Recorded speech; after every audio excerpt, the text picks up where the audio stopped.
आप सबका फिर से सोजो एंड शलोम में स्वागत है। आज हम जिस टॉपिक पे बात करेंगे वो है सेपरेटेड फ्रॉम गॉड। एक तरफ हम देखते हैं कि निर्गमन में मूसा प्रभु से विनती करते हैं, उनसे प्रार्थना करते हैं कि वो उनके सामने प्रकट हों ताकि वो उनकी महिमा देख सकें। लेकिन एक तरफ हम ये भी देखते हैं कि यशाया नबी के सामने जब प्रभु आते हैं तो वो चिल्ला उठते हैं, वो डर जाते हैं। तो ये डिफरेंस क्यों है? एक तरफ तो हम प्रभु को देखना चाहते हैं, उनसे मिलना चाहते हैं, लेकिन एक तरफ हमें एक डर भी आ जाता है। उसी पे बात करेंगे, लेकिन उससे पहले सुनते हैं आज का वचन। आज का वचन हमने लिया है भजन संहिता 50 उसकी 8 से 15 तक आयत। यहाँ इस प्रकार लिखा है, मैं तुझ पर तेरे मेल बलियों के विषय में दोष नहीं लगाता, तेरे होम बलि तो नित्य मेरे लिए चढ़ते हैं। मैं ना तो तेरे घर के बैल ना तेरे पशुशाला से बकरे लूँगा, क्योंकि वन के सारे जीव जंतु और हजारों पहाड़ों के जानवर मेरे ही हैं। पहाड़ों के सब पक्षियों को मैं जानता हूँ और मैदान पर चलने फिरने वाले जानवर मेरे ही हैं। यदि मैं भूखा होता तो तुझसे ना कहता, क्योंकि जगत और जो कुछ उसमें है वह मेरा है। क्या मैं बैल का मैस खाऊं? क्या मैं बैल का मांस खाऊं या बकरों का लहू पीऊं? परमेश्वर को धन्यवाद ही का बलिदान चढ़ा और परम प्रधान के लिए अपनी मन्नतें पूरी कर। और संकट के दिन मुझे पुकार, मैं तुझे छुड़ाऊंगा और तू मेरी महिमा करने पाएगा। परमेश्वर के वचन को पढ़े और सुने जाने से आशीष हो। तो हमारा फर्स्ट क्वेश्चन आज का यही है कि what is separation from God, और इसका हमारे पे क्या असर होता है? परमेश्वर ने धरती के ऊपर सब कुछ जो बनाया है उसमें उनके प्यार की एक दृष्टांत है। उनकी प्यार उंडेला गया है बनाने के अंदर। बनाया उन्होंने इसलिए कि हम उनको जान सकें, उनके साथ एक रिश्ता कायम कर सकें। लेकिन पाप के साथ वो रिश्ता टूट जाता है। जब हम उनके साथ आदम जब उनसे जुड़ा हुआ तो परमेश्वर हर रोज उनसे मिलने आते हैं। मिलना कैसे होता है? आमने सामने हम एक दूसरे से बात करते हैं। पाप जब हो गया तो आदम छिप जाता है। हम अपनी गलती को छुपाने की कोशिश करते हैं, और छिपते कहाँ हैं? छिपेंगे उसके सामने तो नहीं छुपेंगे, उससे पीछे जाके ही छुपते हैं। तो परमेश्वर से पीछे जाने का मतलब है हमारी पोजीशन बदल गई है। जाने अनजाने में हम परमेश्वर के पीछे चले गए, लेकिन हमें यह समझ नहीं आता है। जब हम परमेश्वर को देखते हैं तो उनकी पीठ हमें दिखाई देती है। हमारे मन में ये आ जाता है परमेश्वर हमसे नाराज हैं, इसलिए उन्होंने हमसे मुंह मोड़ लिया है। परमेश्वर वैसे ही हैं, वही हैं, क्योंकि परमेश्वर तो प्यार है। परमेश्वर में क्रोध नहीं है, प्यार के अंदर क्रोध हो ही नहीं सकता। अब हमारी पोजीशन चेंज होने से हमारी परसेप्शन भी, हमारा उनको देखना समझना ही बदल जाता है। तो हम समझते हैं कि जो वो आशीष दे रहे हैं वो हमारे लिए श्राप है। उनकी आशीषें भी हमें श्राप लगने लग जाती हैं, क्योंकि हम पोजीशन चेंज हुई, हमारी परसेप्शन चेंज हो गई।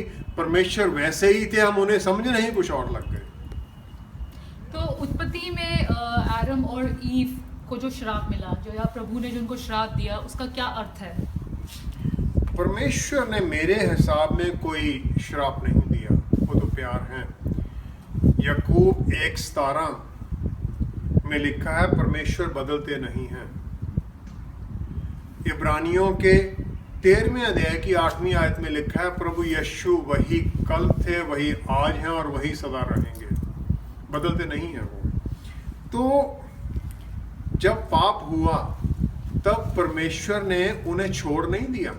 वो फिर भी जानते थे कि इन्होंने पाप कर दिया। उन्हें देखने आते हैं, ढूंढने आते हैं, मिलने आते हैं। परमेश्वर पाप से घृणा करते हैं, पापियों से नहीं। अगर वो पापियों से घृणा करते तो हम तो कभी उद्धार पा ही ना सकते। तो परमेश्वर ने जब आके आदम और ईव से बात की तो उनका जो सवाल है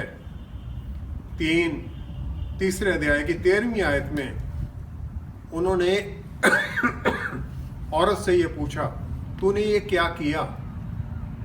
वचन में इसी प्रकार लिखा है, तूने ये क्या किया का मतलब ये है कि क्या तुम्हें महसूस भी है कि तुमने ये क्या कर दिया है?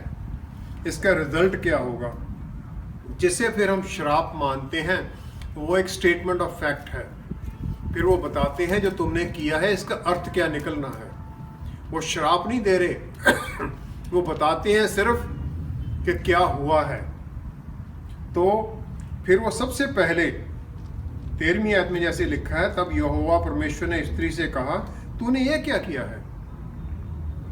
फिर पहले सांप से कहते हैं, शैतान है, उसे कहते हैं तूने जो ये किया है इसलिए तो सब घरेलू पशुओं और सब बनैले पशुओं से नीचे हो जाएगा। शैतान स्वर्ग से भेजा गया धरती के ऊपर, अब धरती से भी वो नीचे जाएगा। तो वो कहते हैं स्त्री के द्वारा तूने ये किया है, स्त्री का बीज तुम्हारे साथ बदला लेगा इसका, वो तेरा सर कुचलेगा, और क्योंकि वो सर तेरा कुचलेगा तू उसकी एड़ी को काटेगा। तू भी उसको तंग करेगा लेकिन वो तेरा सर कुचल देगा और तुम्हारे ऊपर जीत हासिल करेगा।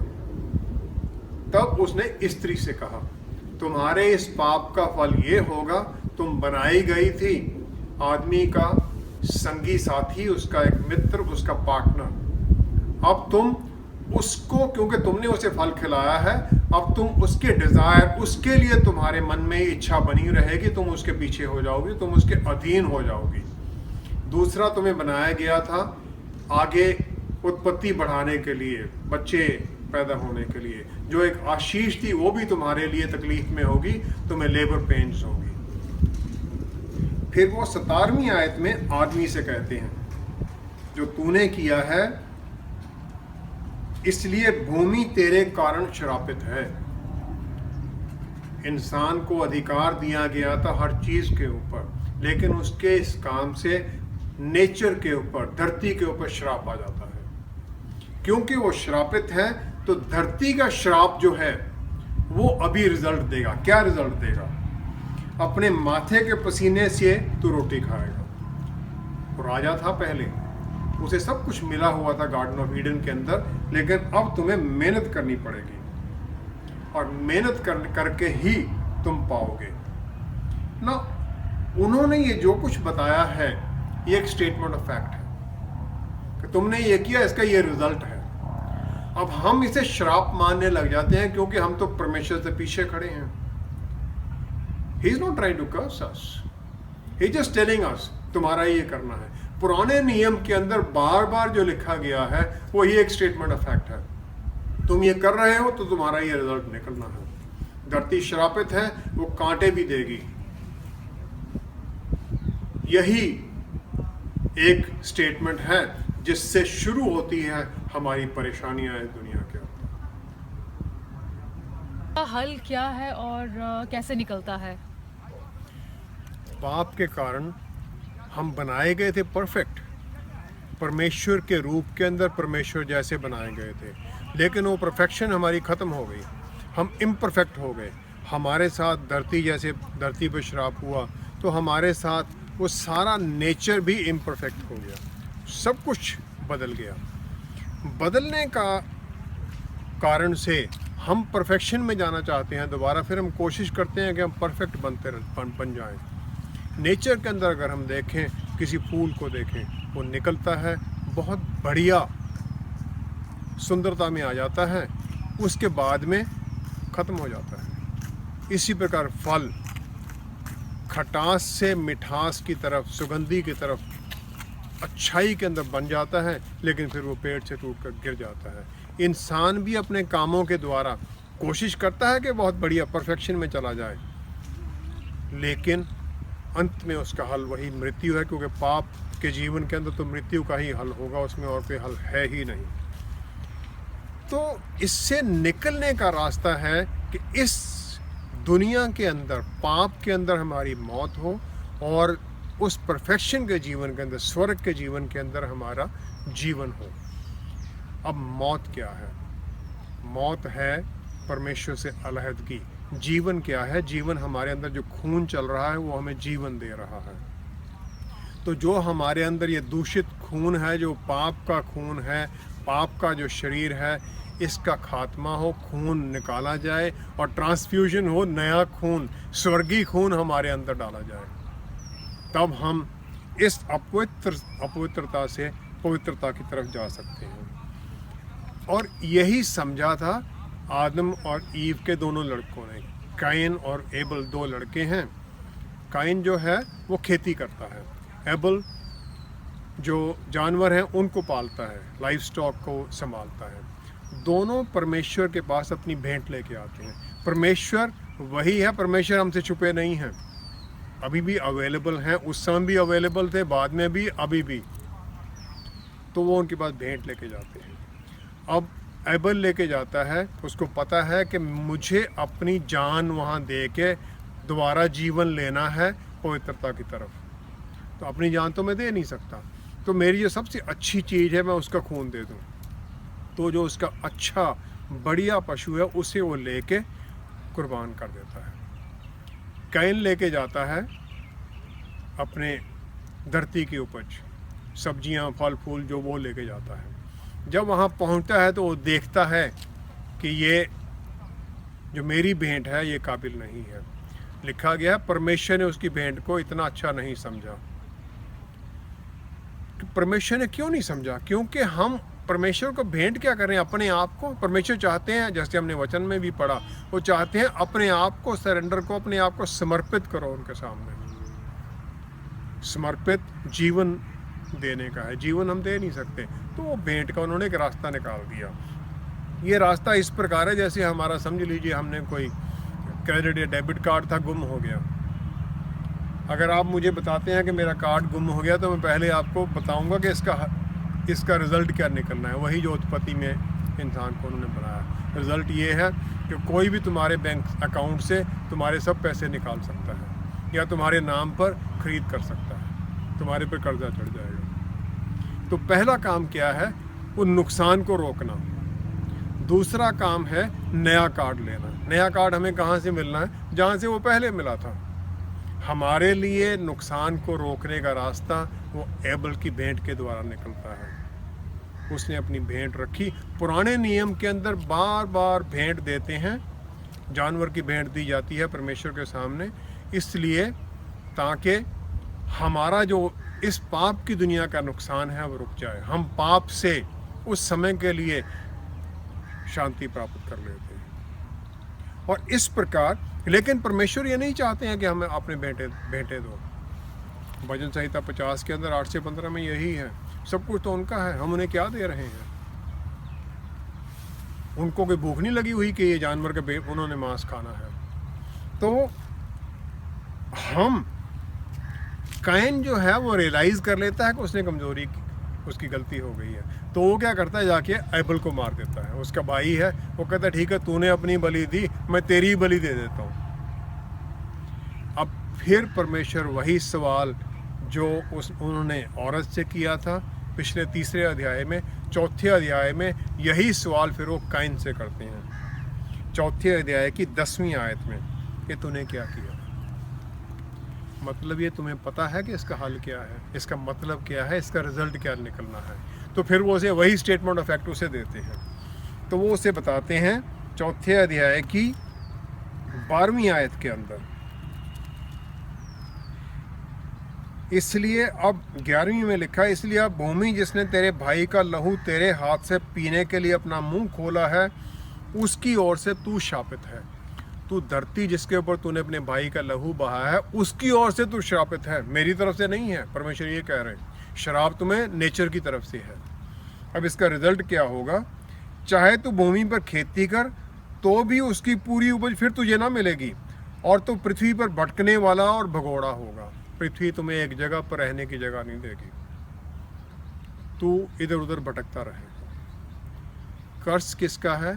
धरती का, क्योंकि उसके ऊपर लहू बहाया गया। अगर हम रोमियो की पत्री में 8वीं अध्याय में अगर हम 21वीं आयत पढ़ें, तो उसमें लिखा है कि सृष्टि भी आप ही विनाश के दास्तव से छुटकारा पाकर परमेश्वर की संतानों की महिमा की स्वतंत्रता प्राप्त करेगी। 22 में लिखा है, क्योंकि हम जानते हैं कि सारी सृष्टि अब तक मिलकर कराहती और पीड़ाओं में पड़ी तड़पती है। पूरी नेचर क्योंकि कर्स के अंदर है, वो तड़प रही है कि उसको भी छुटकारा मिले, जैसे हम छुटकारा चाहते हैं, नेचर भी छुटकारा चाहती है कि वो भी छुटकारा पाए, ताकि वो भी अपनी परफेक्शन के स्टेट में चली जाए। जैसे हमने पहले देखा था, नेचर के अंदर फल फूल सब कुछ परफेक्शन में जाना चाहता है, वापस उसी स्टेट में जाना चाहता है जो गार्डन ऑफ ईडन में प्रभु ने बनाई थी। तो परफेक्शन से इम्परफेक्शन और इम्परफेक्शन से परफेक्शन में जाने के लिए वो हमें इस जीवन के अंदर मरना पड़ेगा, ताकि उस तरफ हम जी सकें। पर लेकिन क्या ये हम अपने आप कर सकते हैं? यही मुक्ति का एक रास्ता है। ये तो हम सबको पता है कि परमेश्वर हमें बहुत प्यार करते हैं। अगर वो हमें बहुत प्यार करते हैं तो नोआ के समय में जो बाढ़ आई थी उसमें उन्होंने सब कुछ बर्बाद क्यों कर दिया? जो तीसरे अध्याय में उन्होंने शैतान को बताया था कि तेरे साथ क्या होना है, उन्होंने बताया था कि औरत का बीज तेरा सिर कुचलेगा। नेचर हमने देखा, नेचर भी करा रही है वापस उसी स्थिति में जाने के लिए। अब नोआ के समय के अंदर वहाँ पर क्या एटमॉस्फेयर है, कैसी स्थिति है? वहाँ पर पाप पूरा बढ़ा हुआ है और दुनिया के अंदर वो 8 लोग हैं जो बचे हुए हैं। नोआ, उसकी पत्नी, उसके दोनों बेटे, उनकी पत्नियां, वही लोग हैं, और उसकी 2 लड़कियां। यही लोग बचे हुए हैं जो पाप से बचे हुए हैं।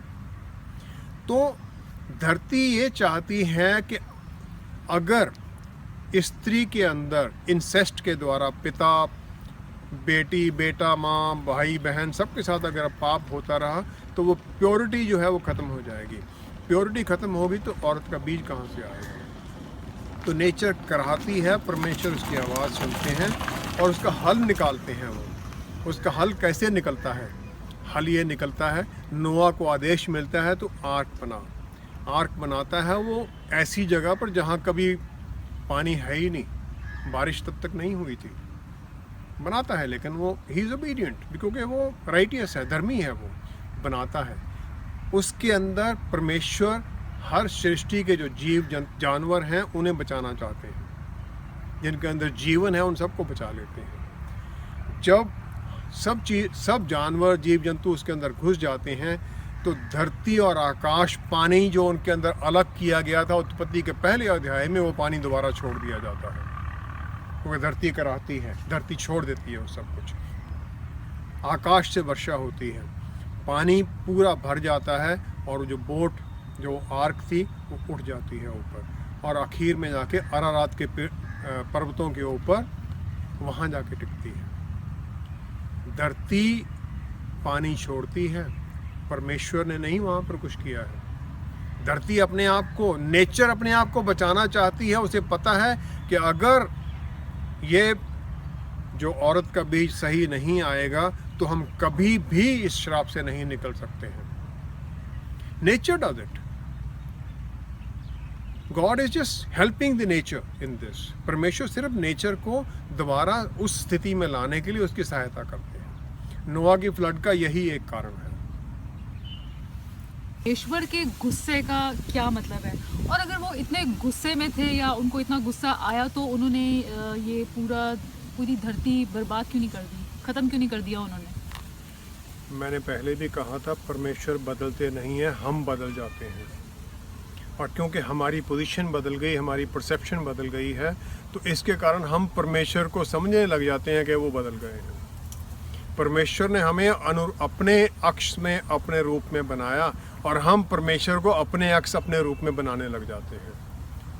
हम उन्हें इस तरह इंटरप्रेट करने लग जाते हैं जैसे जो हम सोचते हैं वैसे वो बन गए हैं। वो नहीं बदलते हैं, वो वैसे ही हैं, उनका प्यार वैसा ही है। विलाप गीत, यिर्मयाह नबी जो उनकी लेमेंटेशंस है, उसे लेमेंटेशन, वो विलाप करते हैं इज़राइल के लिए। उनके तीसरे अध्याय की 22 और 23वीं आयत अगर हम देखें, विलाप गीत 3 अध्याय 22 और 23 आयत, हम मिट नहीं गए, यह यहोवा की महाकरुणा का फल है, क्योंकि उसकी दया अमर है। हमें उसने मिटाया नहीं, उसकी दया है। प्रति भोर वह नई होती रहती है, तेरी सच्चाई महान है, उसकी दया हर दिन नई होती रहती है। बदलता नहीं है वो, उसकी दया हर रोज हमारे पर होती रहती है। अय्यूब 14वें अध्याय की 4थी आयत में एक सवाल पूछते हैं। यहाँ लिखा है, अशुद्ध वस्तु से शुद्ध वस्तु को कौन निकाल सकता है? कोई नहीं, सिर्फ परमेश्वर ही अशुद्ध जो इम्परफेक्ट बन गया है उसे परफेक्शन की तरफ ले जा सकते हैं। धरती जो बेडौल थी, अंधकार में थी, उसे उन्होंने, प्रभु यीशु ने अपने तेज के द्वारा रोशन किया और उसे बदल दिया, उसे चेंज कर दिया, उसको रहने लायक बनाया।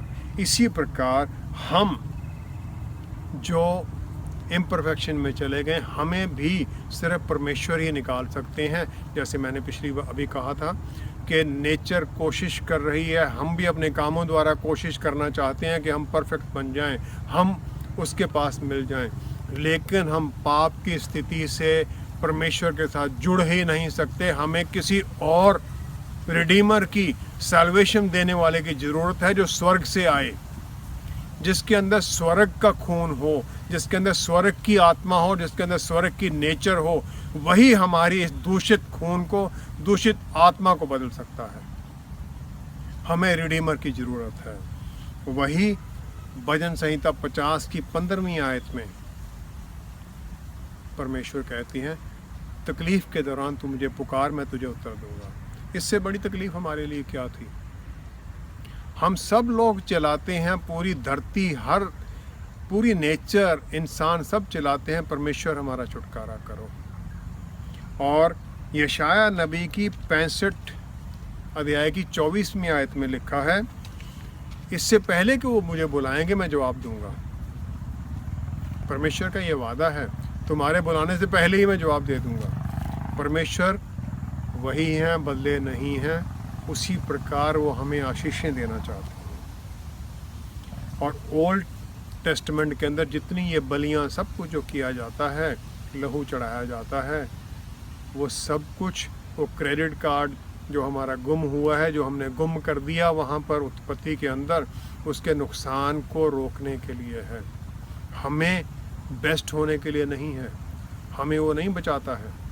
सिर्फ उस इम्परफेक्शन में हम और नीचे ना चले जाएं, हमारे पापों की हमें माफ़ी मिलती रहे, सिर्फ उसी के लिए है।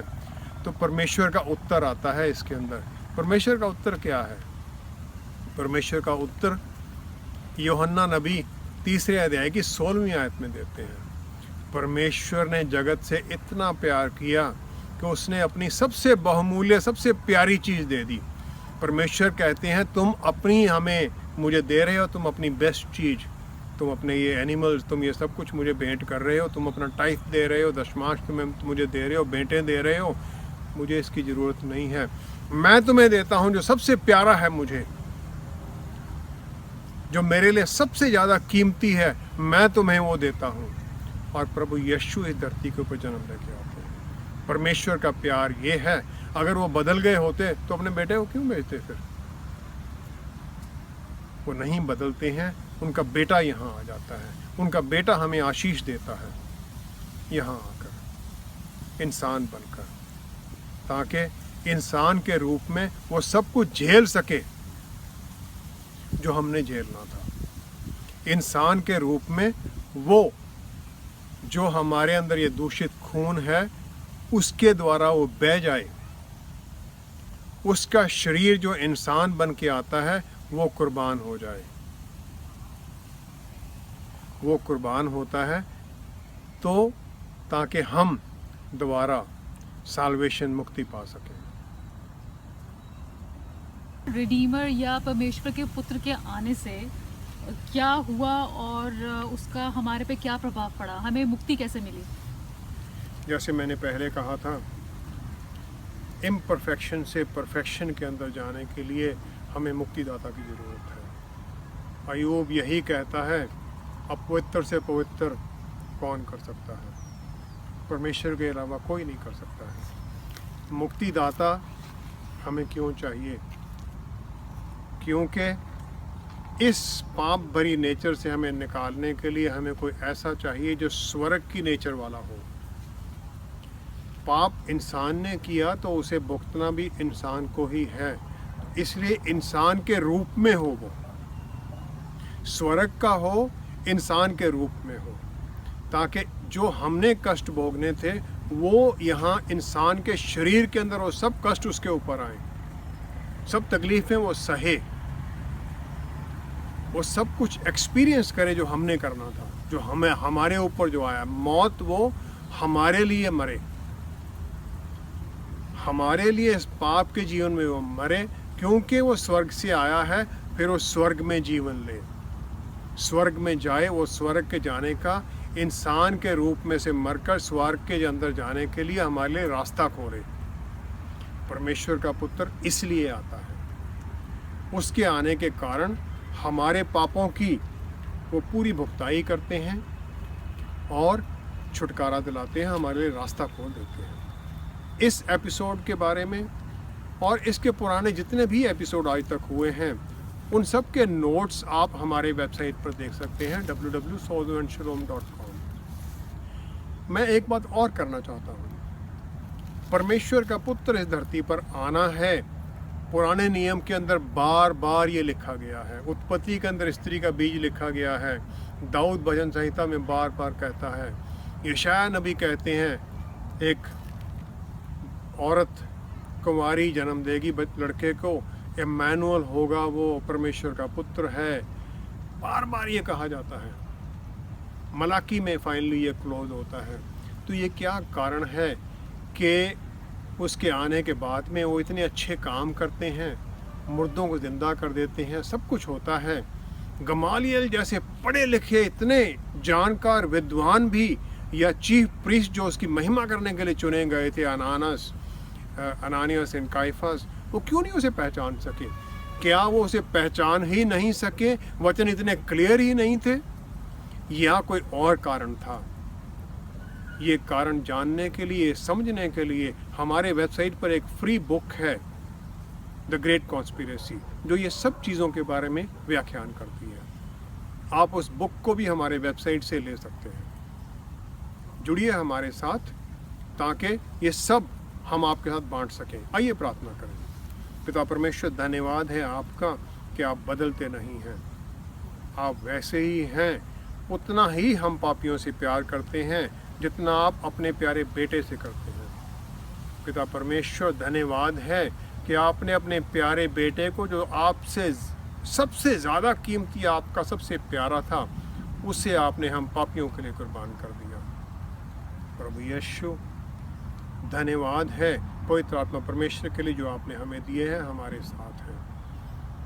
धन्यवाद है पिता हमारी प्रार्थना सुनने और उसे स्वीकार करने के लिए, क्योंकि आपका वादा है, मैं तुम्हारे मांगने से पहले उत्तर दूंगा, और आप हमें उत्तर देते हैं।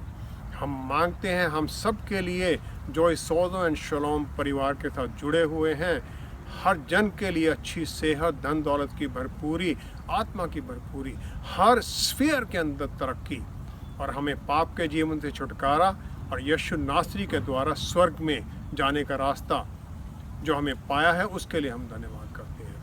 पिता, ये सब कुछ हम मांगते और ग्रहण करते हैं आपके प्यारे बेटे, हमारे उद्धारकर्ता प्रभु यीशु के पवित्र नाम में। आमीन, आमीन, आमीन। हम आशा करते हैं कि आज के हमारे इस एपिसोड से आप आशीषित हुए होंगे।